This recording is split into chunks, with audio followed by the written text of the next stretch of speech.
This is NewsBreak26 in Southwest New Brunswick. I'm Vicki Hogarth. Here's what's happening in our part of the world. In light of the arrival of the Omicron variant in the province, New Brunswick is taking a preemptive step to limit the spread of COVID-19 over the holidays.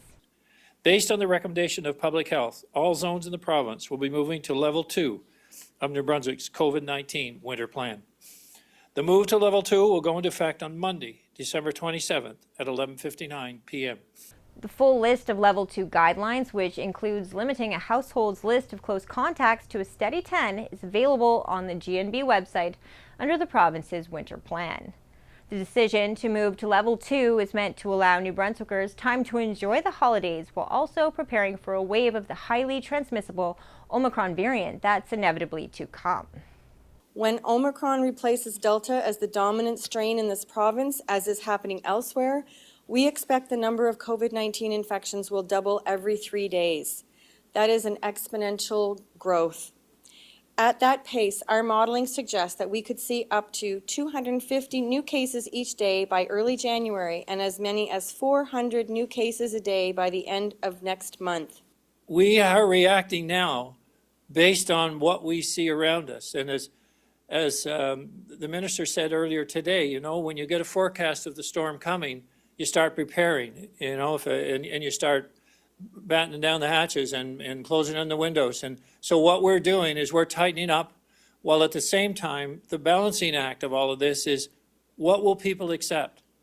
Would people accept if I was here today without this case count around, in New Brunswick, but seeing it all around us and say, well, we've decided you can't get together with your family after all at Christmas? Anyone returning to Canada from even a short trip to the U.S. must once again present a negative COVID-19 molecular test taken within the last 72 hours.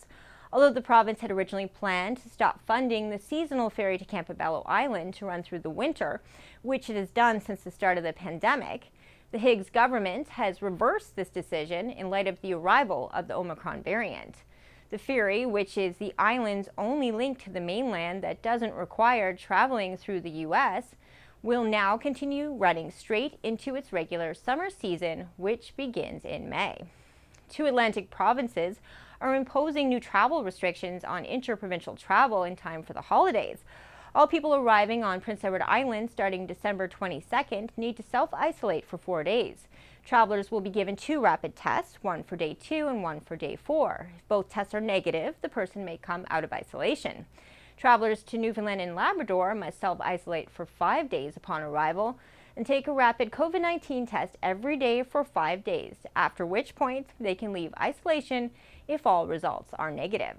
Finally, for the second year in a row, Anne Hanley-Cook of Back Bay is bringing joy to her community over the holidays, transforming herself into a life-size elf on the shelf. Going by the name Butterball, she pays visits to both the young and old, outside seniors' homes and local schools, and even makes special request trips.